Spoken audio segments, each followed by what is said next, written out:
Salamat sa pagsama niyo, Dok. Hindi ko na alam gagawin ko kanina eh. Wala naman, kuya. Malayo pa babae niyo? Doon pa po banda.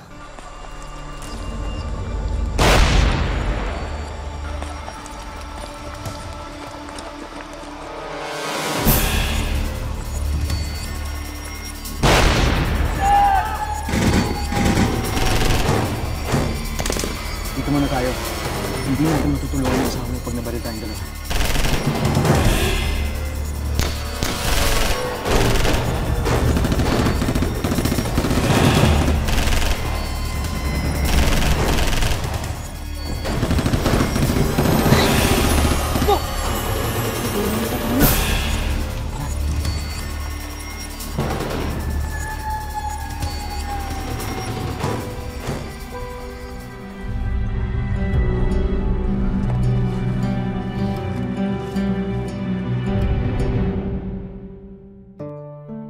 Marami ang nangangarap na maging doktor.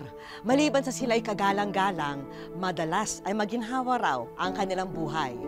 Ngunit hindi raw dapat ito ang maging batayan kung ito ang propesyong nais na tahakin.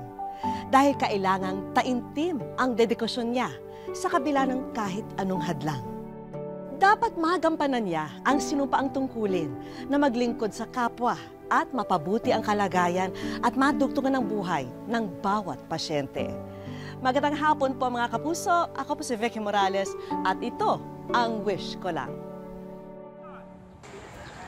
Doc Darby, sabi ko sa inyo, maninibago kayo sa lugar na to. Ang problema, Doc. Sanay naman si Mami sa mga ganitong lugar eh. Oo nga, halos ganito rin sa probinsya namin. Dito po yung daanan.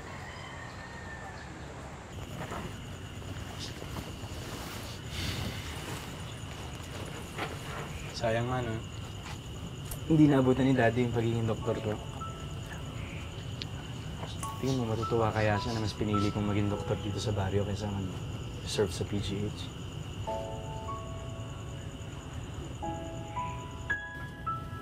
Dalvi, cum laude ka sa UP. Kahit saang ospital ka mag-apply, tatanggapin ka nila. Pero, mas pinili mo yung maglingkod. Yung tumulong sa mga nangangailangan.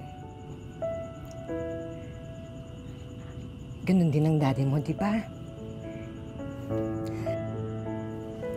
Anak, sigurado ako na kung buhay ang daddy mo, magiging very proud siya sa'yo.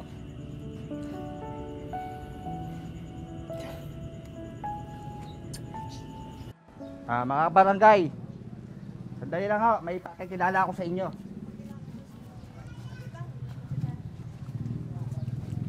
Magandang araw po. Siya nga pala si Doc Dalby. At siya po yung mami ni Doc. Siya po yung pinadala ng ating gobyerno para tulungan tayo. Stan!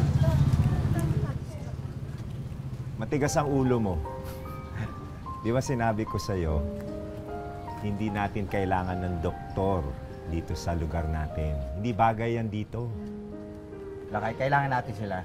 Hindi naman lahat ng mga gamot ng mga taon-taon ay nakakagaling.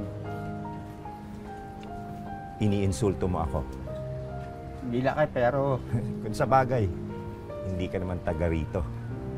Taga-syudad ka, kaya hindi ka naniniwala sa akin. Pero sinasabi ko sa'yo, ako lang ang manggagamot na kailangan ng bayan na to. Magandang araw ho. Ako ho si Dalvi Casilang. Pareho naman ho tayong manggagamot. Saka isa lang naman ho yung hangarin natin na mapagaling lahat ng mga tao dito. Bakit hindi na lang ho tayo magtulungan? Magandang araw din. Iho, huwag mong ikumpara ang sarili mo sa akin. Hindi tayo patas.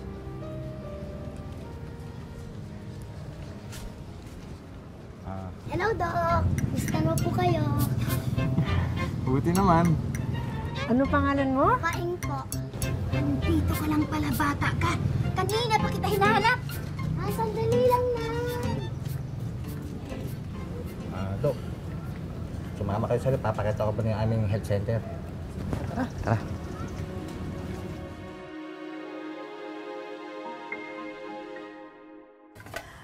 Alam mo anak, kaya ayaw niya sa'yo kasi mawawalan siya ng lugar dito sa baryo kapag tinanggap kayo ng mga tao.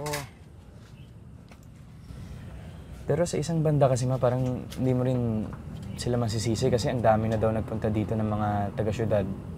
Tutulungan sila, bibigyan ng kung ano-ano pero lolokohin lang, kakamkamin lang yung mga ari-arian nila. Tsaka isa pa nahihirapan din yung mga taong pumunta sa clinic lalo na kapag may mga humaharang na iba kagaya nila kay. Sabi kasi ni Benny may mga ilan daw na gusto magpa-check up, gusto magpatingin, magpagamot. Kaya lang natatakot sila kasi kakunti lang sila. Mas marami yung ayaw kaya natatakot na baka pagtulungan sila ng lahat. Ano yun, parang peer pressure ng community. Alam mo, ang daddy mo noon, ayaw na ayaw sa kanya ng mga kaibigan ko at ng mga kamag-anak ko. Kaya ginawa niya, kinaibigan niya yung mga kaibigan ko at yung mga pinsan ko. At alam mo, nung malapit na siya sa mga kamag-anak ko, sila na mismo ang nagsabi sa mga magulang ko na tanggapin siya. So, ang ibig mong sabihin, dapat kaibiganin ko muna yung mga tao dito sa lugar na to. Para later on, makumbinsi ko sila magpagamot sa akin. Tama, ganun ang gagawin ko. Kumain na tayo. Sige po. Sige po.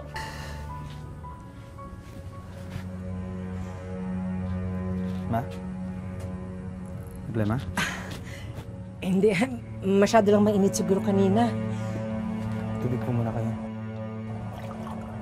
Tubig ka muna, Ma.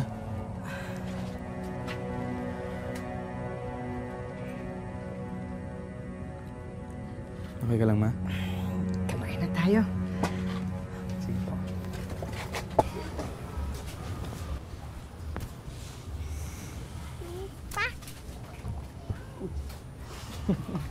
Ano to? Sorry po. Ito.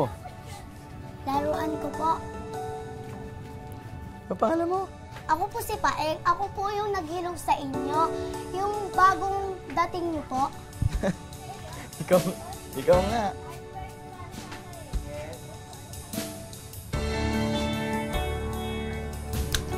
Walang tamaan, ha? Magaling ako sa'yo. Masaya si Doc Dalvi at palagay na ang ilang residente sa kanya. Pero isang masaklap na tagpo ang nadatnan niya sa kanyang pag-uwi.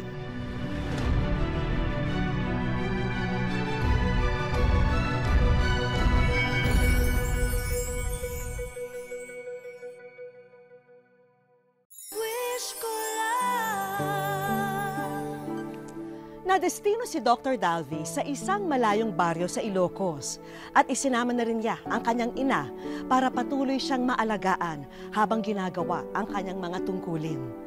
Ngunit dahil sa dedikasyon sa kanyang trabaho, tila napabayaan na rin niya ang kanyang mahal na ina.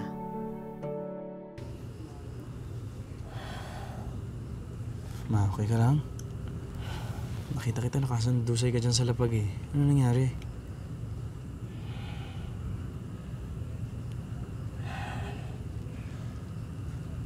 Natatandaan ko. Nahirapan akong huminga. Anak, sorry ha. Kung nag-alala ka sa akin. Ma, ako dapat mag-sorry sa'yo. Inuuna ko yung kalusugan ng iba pero yung sa kalusugan ng pamilya ko napapabayaan ko.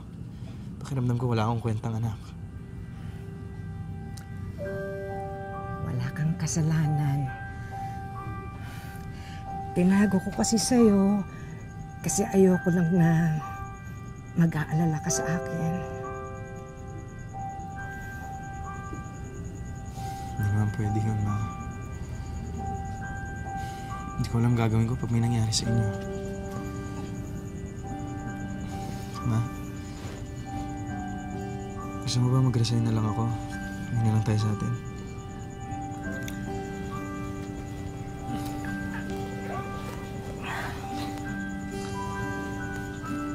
Anak, hindi. Importante ang gawain mo dito. Ang tungkulin mo sa lugar na ito. Anak, alam nating pareho na ito talagang gusto mong gawin kahit noon pa. At tandaan mo, anak, ito ang misyon na gusto ng Panginoon para sa iyo. Kaya huwag mong susukuan. Magandang araw po. Doc Dalby, tumawag pala si Kapitan. May outbreak ng dengue sa baryo. Pumunta ka na. Mas kailangan ka ng mga tao doon.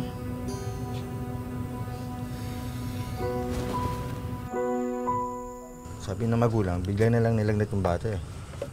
Unang araw pa lang huto ng lagnat. Kung dengue huto, lalabas ho yung mga rashes niya baka bukas. Kailangan po kunin natin ng blood sample. Itatakbo ko na sa City Hospital. Huwag ko kayo matakot. Kukunan ko lang ho siya ng dugo para makasiguro tayo kung anong talagang sakit niya. Umalis na kayo. Hindi namin kayo kailangan. Mukhang dengue ho ang sakit ng bata, pero kailangan namin makasiguro. Hindi namin kailangan ang tulong ninyo. Kayo ang nagdala ng sakit. Teka. Kami ang may dala ng sakit? Nagdasal ako magabi. At ipinakita sa akin na kayo ang nagdala ng sakit sa lugar na to. Ewan ko sa inyo. Kayo na nga itong tinutulungan. Kami ba itong masamang espiritu? Bahala kayo. Parang awa niyo na ho.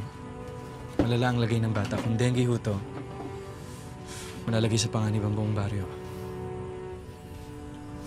Ako lang ang manggagamot sa lugar na ito. Hindi ka kailangan.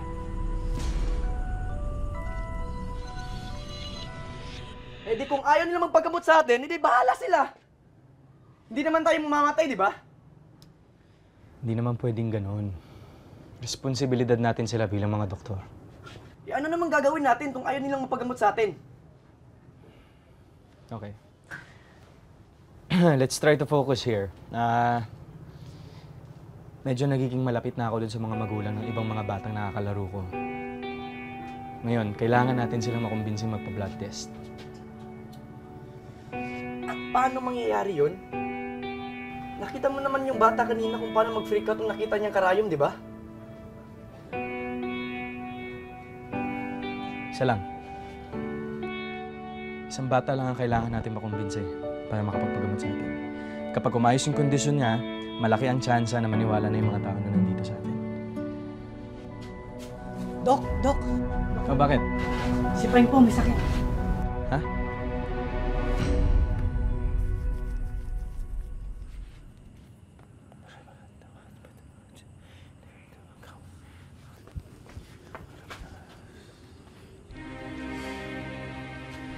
Anong ginagawa mo rito? Huwag niyo hong pagdiskitahan ng bata. Tinawag nila ako dito dahil alam nilang kaibigan ko si Paeng. Nag-aalala ako sa kanya. At naniniwala sila na kaya ko siyang tulungan. Lumayas ka. Ikaw ang masamang espiritu.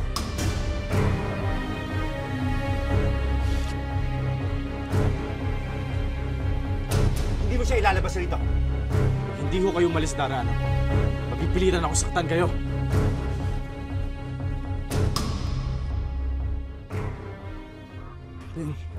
Paeng! Lapit na tayo, ha? Lapit na tayo, ha? Lapit! Paeng! Paeng!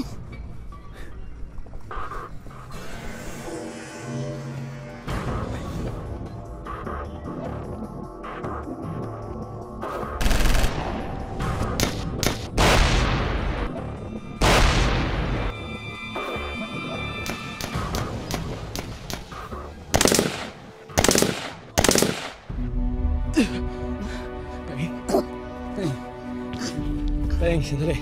Sandali. Paeng. Paeng. Paeng. Sorry. Is Paeng. Paeng. Paeng. Gising. Paeng.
Hindi ka ba pupunta sa libing ng kaibigan mo?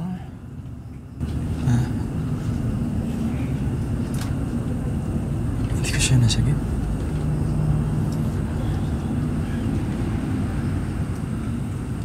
Wala akong kwentang doktor. Hindi totoo yung sinasabi mo. Sige. Mas mabuti pa nga siguro na bumalik tayo ng Maynila kung ganyan talagang iniisip mo. Kalimutan mo na yung mga bata na kagaya ni Paeng na pwede ding mamatay dahil wala silang doktor na gagamot dito sa lugar nila.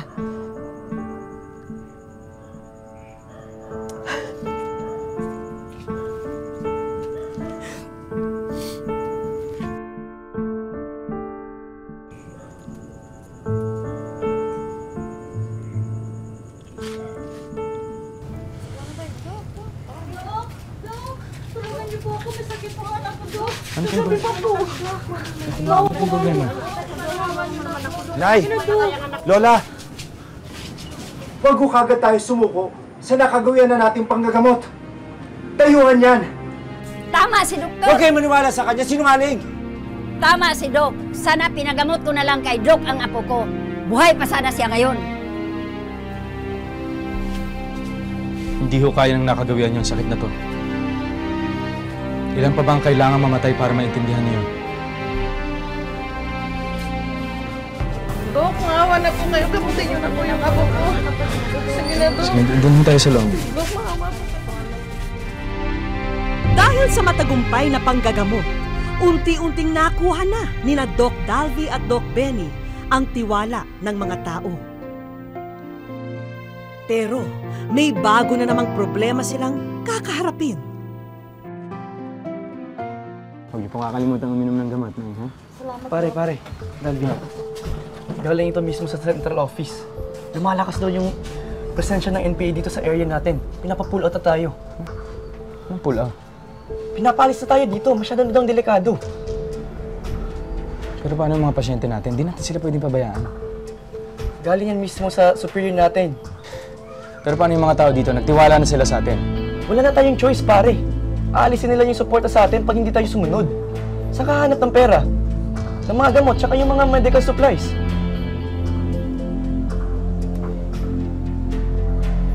Hindi ako alis. Hindi ko pwedeng iwan ang mga tao dito. Hindi ko sila pwedeng pabayaan.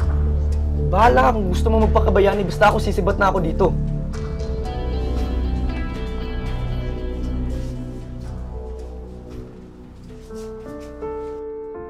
Kahit wala na ang suporta ng DOH at kahit nag-iisa na siya sa klinik, ipinagpatuloy ni Doc Dalvi ang panggagamot sa baryo. At sa bandang huli, sariling pera na niya ang kanyang ginagastos para mapunan ang mga pangangailangan ng mga residente roon. Doc Dalvi! Mga anak na yung asawa ko. Tulungan niyo po ako. Salamat sa pagsama niyo, Doc. Hindi ko na alam gagawin ko kanina eh. Wala nga naman, kuya. Malayo pa babae niyo? Doon pa po banda. Tara.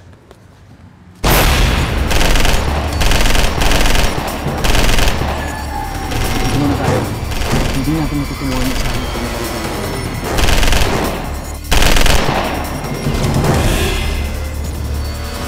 Tara na.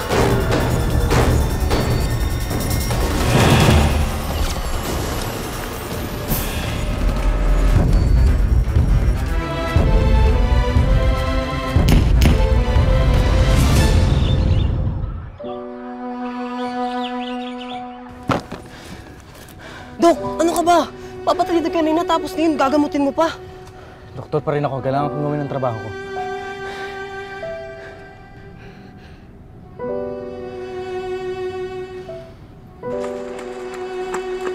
Nasa kamay!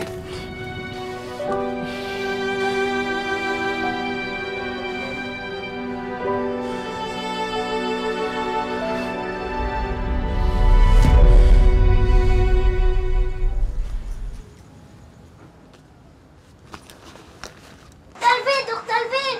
Bakit? Sino may sakit? Pasensya ka na, ha? Wala na kasi akong supplies. Halika po kayo! Sumama na po kayo!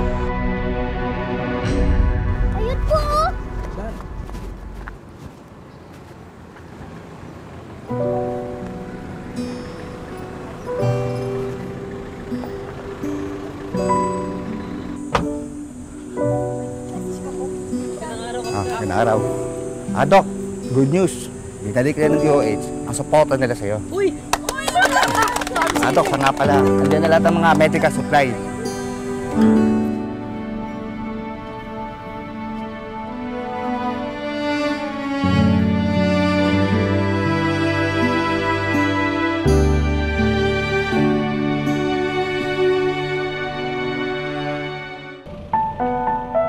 Dito sa bayan ng Nagbukel sa Ilocos Sur, nakadestino si Doc Dalvi Casilang.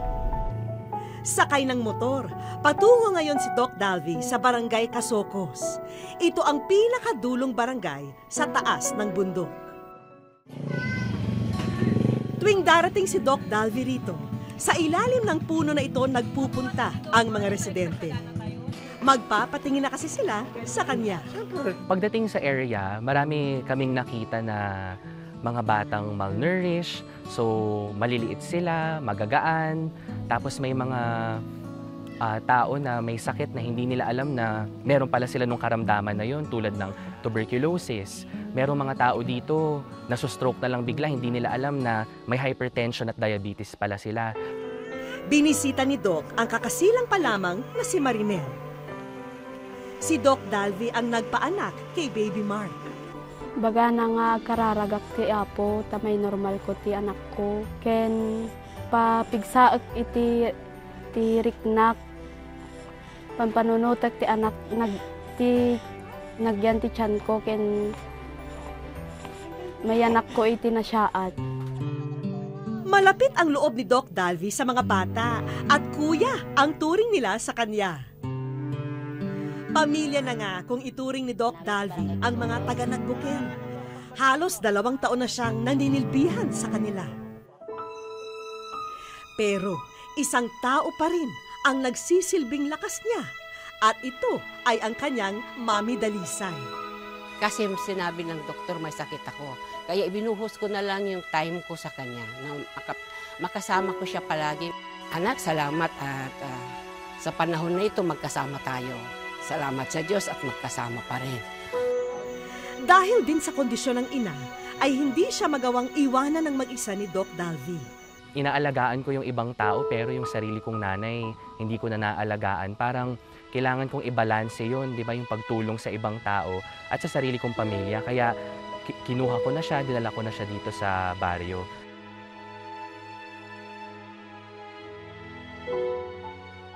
Maraming salamat na bigyan mo ako ng chance para gawin yung life story mo dito sa Wish Ko Lang. It's truly inspiring. Wish ko lang. Isang normal na araw lamang ito ng pagbisita sa komunidad para kay Doc Dalvi at ng kanyang nurse. Sa pagkakataong ito, kasama rin nila ang kanyang ina. Hello po. Pero hindi alam ni Doc na nauna na ang aming grupo upang kutsabahin ang mga tao para sa isang sorpresa. Kaya naman nagtataka ang ating bida dahil sa mga taong nakaabang sa kanila. Doc, pamilyar ba sila? Ilan lamang sila sa natulungan mo sa Nagbukel na nais magpasalamat sa inyo. Dahil sa iyo, Doc, naging malusog ang anak ko. Ikaw ang nagbigay sa akin ng pag-asang mabuhay. Salamat, Doc, dahil dyan, ikaw ay nasa wish ko lang. Kaka-overwhelmed. Hindi ako makapaniwala na yung dating program na pinapanood lang namin, ako personally mula nung bata ako, ngayon nandito na yung wish ko lang, binisita kami sa Nagbukel. Doc, excuse me po, padaanin po natin ang sasakyan sa likuran nyo na dala ang mga kahilingan mo para sa mga residente ng Nagbukel. Thank you sa wish ko lang. Sobrang laking tulong nito sa mga barangay health stations kasi tulad sa baryo dito sa barangay na to, wala pang mga ganyang gamit. So, sobrang laking tulong talaga niyan. Pwede namang mag-break muna kayo sa 24/7 na serbisyo nyo sa baryo at mag-enjoy sa Hong Kong kasama si Mommy. Salamat naman at natupad na rin yung pangarap niya na ipasyal ulit ko sa Hong Kong. Dahil ang idol mo na si Alden Richards ang gumanap sa sarili mong life story, syempre, hindi kami papayag na walang remembrance. At hindi lamang yan, may mensahe rin para sa'yo si Idol. Maraming salamat na na bigyan mo ako ng chance para gawin yung life story mo dito sa Wish Ko Lang. It's truly inspiring. Actually, I see a big deal of myself in you sa pagdating sa public service and pagiging selfless. Just continue doing what you're doing in the spirit of goodness and faith. Hindi ako makapaniwala kasi gaya nga nung pag kinakausap ko yung mga nurse, sinasabi ko na hindi ko naman alam na para sa akin kasi parang simple lang naman yung ginagawa ko. Hindi ko alam na ganun naman kalaki yung impact. Pambihira ang mga kagaya ni Doc Dalvy na handang isugal ang lahat, maging ang kanyang buhay, makapaglingkod lang sa kanyang kapwa. Sana'y magsilbing inspirasyon ang kwento niya sa ating lahat.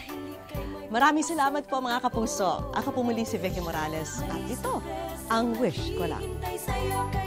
Wag na wag kang susunod.